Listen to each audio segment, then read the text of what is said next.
Good day, Sir Mark. At sa lahat ng inyong mga tagapakinig sa channel na ito. Tawagin niyo na lamang akong Nika. Hindi ko tunay na pangalan.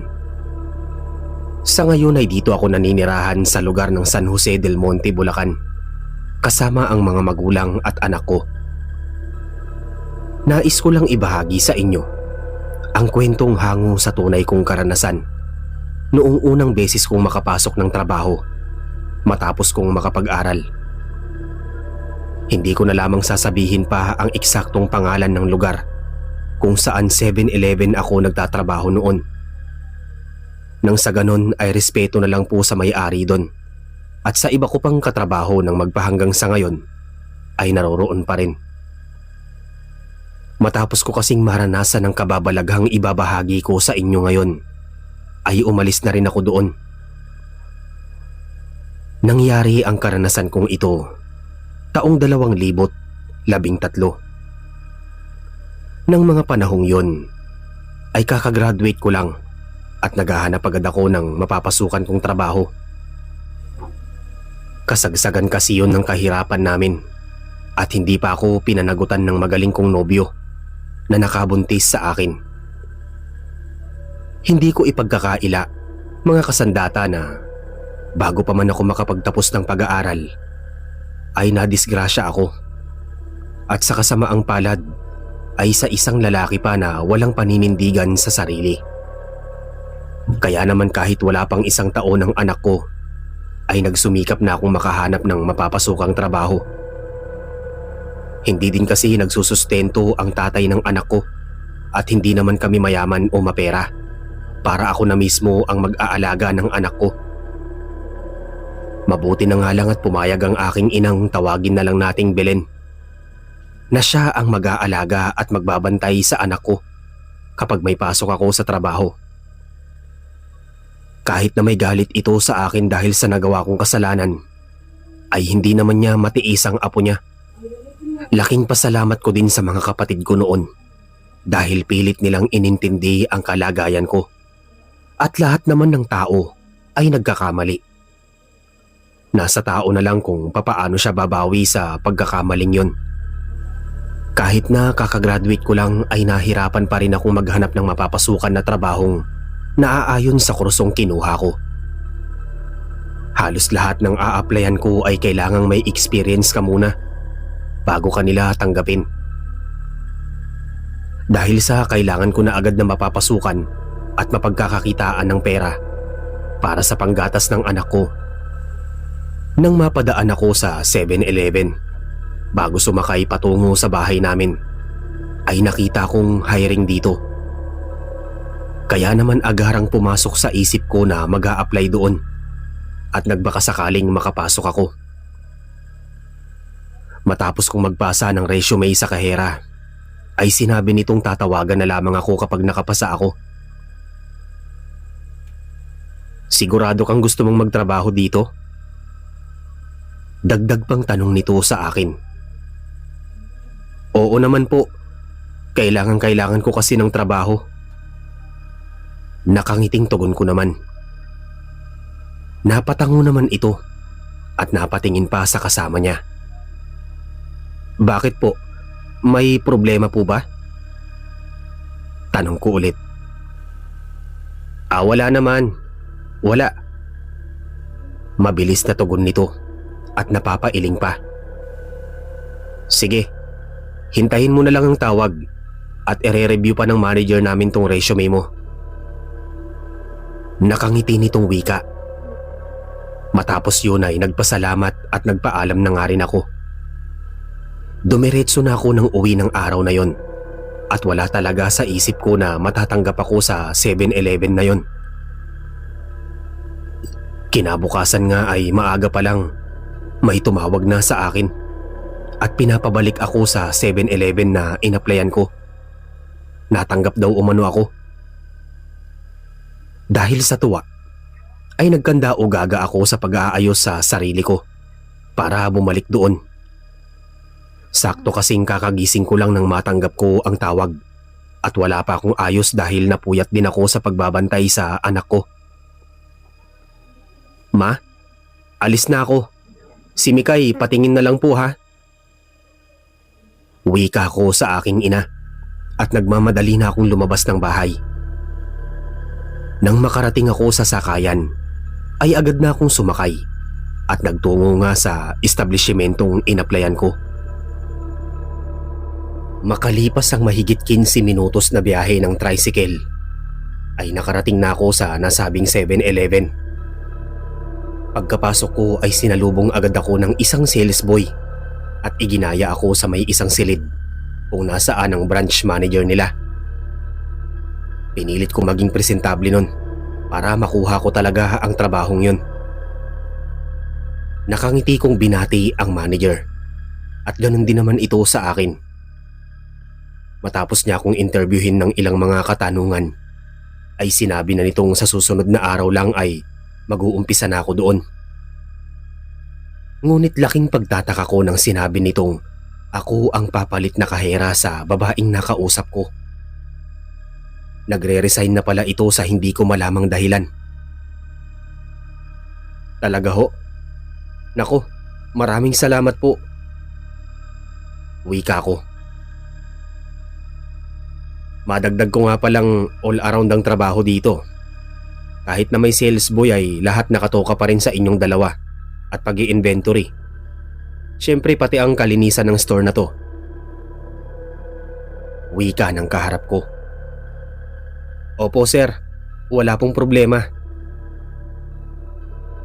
Matapos niyang ipaliwanag ang lahat sa akin ay sinabi pa nitong sana ay magtagal ako. Hindi katulad ng iba niyang mga naging tauhan na bigla-bigla na lang umaalis paglipas ng ilang linggo o buwan. Sinabi ko pa rito na makakaasa siya sa akin at pagsisikapan ko ang trabaho ko. Matapos ang araw na yon ay masaya akong umuwi at ibinalita kay inay na natanggap ako at may trabaho na. Mabuti naman at nang may pangdagdag gatas na itong anak mo. Masaya din nitong wika habang karga-karga ang anak ko. Sumunod na araw ay nag-umpisa na nga ang trabaho ko. Naging maayos naman ito at ganadong-ganado ako sa pagpasok dahil yun ang unang trabahong napasukan ko na dati ay bumibili lamang ako sa 7-Eleven. Hindi ko akalaing sa paglipas ng panahon ay ako na mismo ang magtatrabaho sa ganong lugar. Hindi ko na nga din natanong pa sa kaherang pinalitan ko kung ano ang dahilan nito, kung bakit siya umalis. Nawala na rin sa isip ko yun dahil sa pagiging abala sa pagtatrabaho ko. Gaya ng sinabi sa akin ng manager, ay hindi lang ako kahera, kundi all around pa. Salitan kami sa gawain ng sales boy na kasama kong tawagin na lang nating Dandan.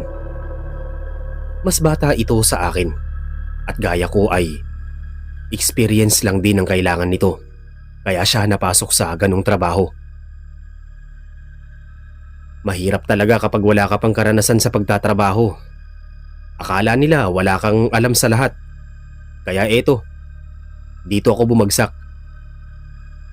Minsang sambit nito nang mag-usap kami kung bakit siya napasok sa 7-Eleven. Ako nga rin pero no choice na kasi. Kailangan ko din ng trabaho para sa anak ko. Wika ko naman. May anak ka na? Hindi halata sa itsura mo Ang ganda mo kasi at ang bata mo patignan. Nako, nang bola ka pa. Bilisan mo na lang ang paglilinis dyan para maka-out na tayo. At hintayin na lang natin dumating yung kapalitan natin. Natatawang wika ko. Totoo naman yung sinasabi ko, pero hindi ako magtatagal dito at naghahanap pa rin ako ng ibang mapapasukan na mas malaki ang sahod. Nakangiting sambit nito at pinagpatuloy na ang paglilinis. Kami kasi ang nakatoka sa pang-umaga nun at rotation ang schedule namin. Makalipas ang 2 buwang pagtatrabaho ko doon, ay nakakaramdam na ako ng pagod at pagkairita. Sa kadahilan ng maliit na nga ang sahod namin, ay kinakaltas pa sa amin kapag may nagkulang sa paninda o na-short kami sa kaha. Sa isip-isip ko noon ay baka yun ang dahilan kung bakit umaalis ka agad ang mga naunang empleyado roon. Masyadong pangit ang pagpapatakbo nila at paghawak sa mga empleyado. Noong una ay inakala kong ang pangit na pamamalakad doon ang dahilan kung bakit nag-aalisan ang mga empleyado.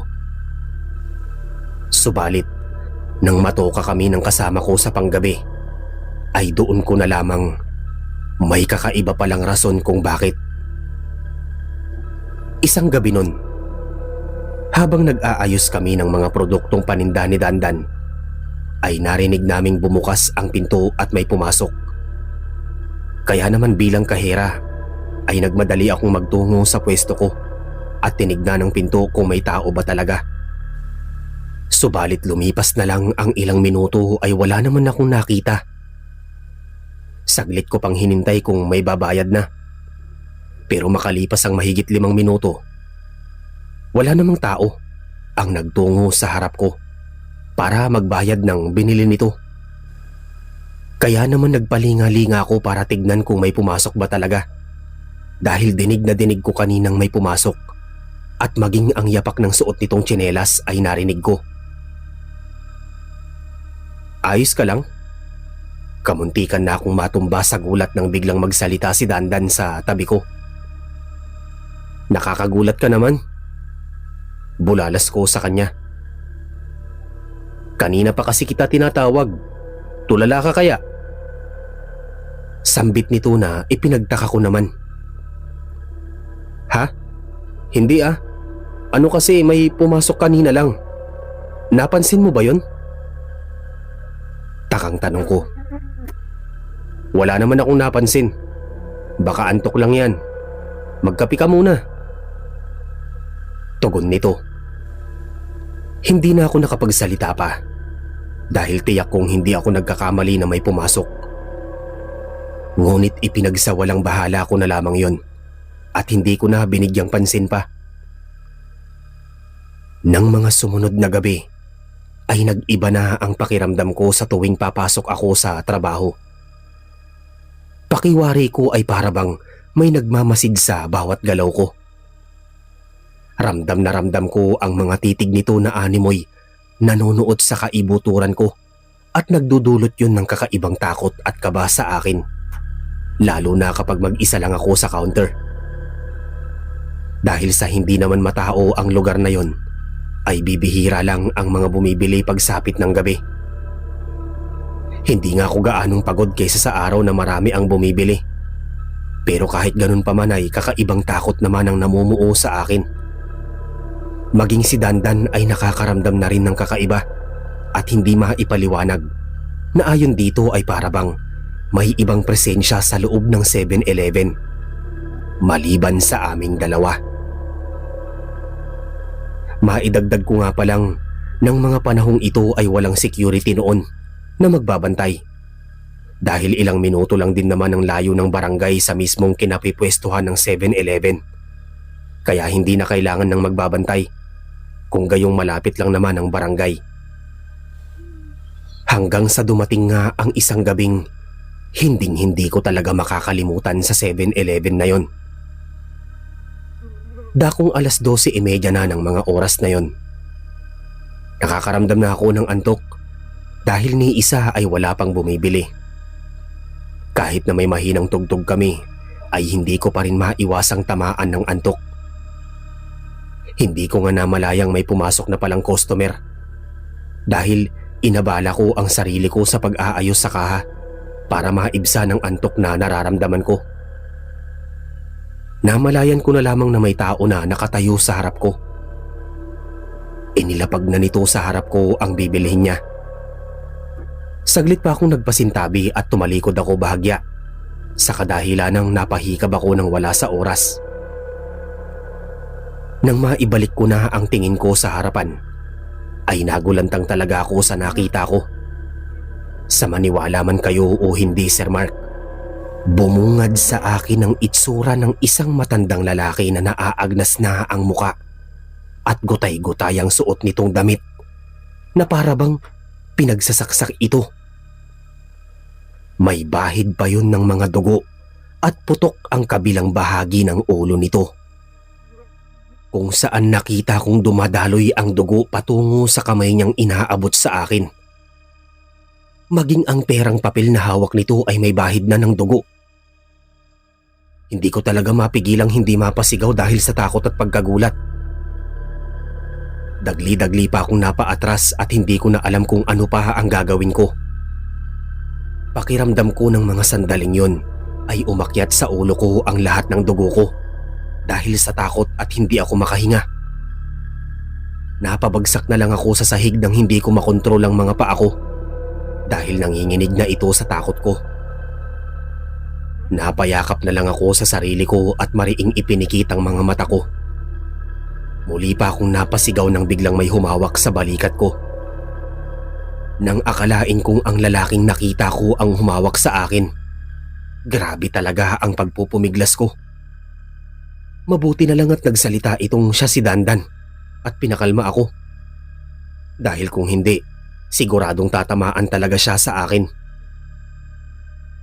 Bakit? Anong problema? Anong nangyari? Sunod-sunod na tanong nito sa akin. Agad naman akong napalingon sa kinaroroonan ng matanda kanina. Ngunit sa pagkakataong yun ay wala na ito. Nang sabihin ko kay Dandan ang nakita ko, ay hindi na ito nagdalawang isip pa at agad na naniwala sa akin. Ayon pa sa kanya, ay makailang beses niya na itong nararamdaman. Hindi niya lang sinasabi sa akin para hindi ako makaramdam ng takot. Pero hindi niya akalaing ito mismo ang magpapakita sa akin. Nang gabing yun ay hindi ko talaga pinaalis si Dandan sa tabi ko. Kahit saan ako pumunta ay nakadikit talaga ito sa akin. Kahit na sumapit na ang umaga, ay hindi pa rin humupa ang takot na nararamdaman ko. Hanggang sa makauwi nga ako sa amin. Nang ikwento ko kay Nanay Belen ang nangyari at naranasan ko, ay sa kanya ko napag-alaman na minsan nang may pinatay na tao malapit sa labas ng 7-Eleven na yon. Ilang taon na ang nakakalipas. Ayon pa kay inay, ay matandang lalaki umano ang inabangan ng kaaway niya sa daan. Bago pa man ito makarating sa may 7-Eleven, ay may isang lalaki na ang tumaga sa matanda at pinukpok pa ng malaking bato sa ulo. Sanhi para bumagsak ito sa lupa at hindi na mapatakbo dahil sa hilo. Sa kawalang habas na pinagsasaksak, dahilan para mawalan agad ito ng buhay. Kaya pala putok ang kalahati ng ulo ng matandang nakita ko. Nakaramdam man ako ng awa ay hindi ko na binalak na magtagal pa sa 7-Eleven na yon. Naghanap na lang ako ng mairarason para makaalis doon. Grabe kasi talaga ang takot at trauma na dinulot nito sa akin na magpasa hanggang ngayon ay nanghingilabot pa rin ako sa tuwing naaalala at naiisip ko ang pangyayaring yun sa buhay ko. Nang tuluyan na akong makaalis doon ay nakahanap din naman ako ng mas maayos at magandang trabaho na naaayon sa kursong tinapos ko. Sa ngayon ay masasabi kong mas maayos na ang pamumuhay namin ng anak ko. Dahil para sa akin, hindi hadlang ang pagkakaroon ng anak para hindi mo na matupad ang mga gusto mo sa buhay. Bagkus, naging lakas ko ito para lumaban at magpatuloy pa. Para mabigyan ko siya ng magandang kinabukasan.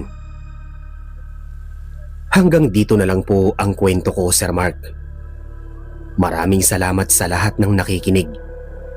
At more power po sa channel ninyo.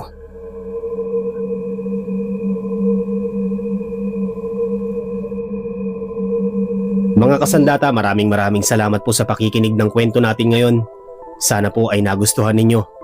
Huwag niyo po sanang kalimutang mag-like, mag-share at mag-subscribe. Muli po, ako po si Mark, ang narrator sa Sandatang Pinoy Horror Stories, sa likod ng lahat ng kwento dito. Hanggang sa mga susunod nating kwento, mga kasandata. Maraming salamat po sa inyong lahat.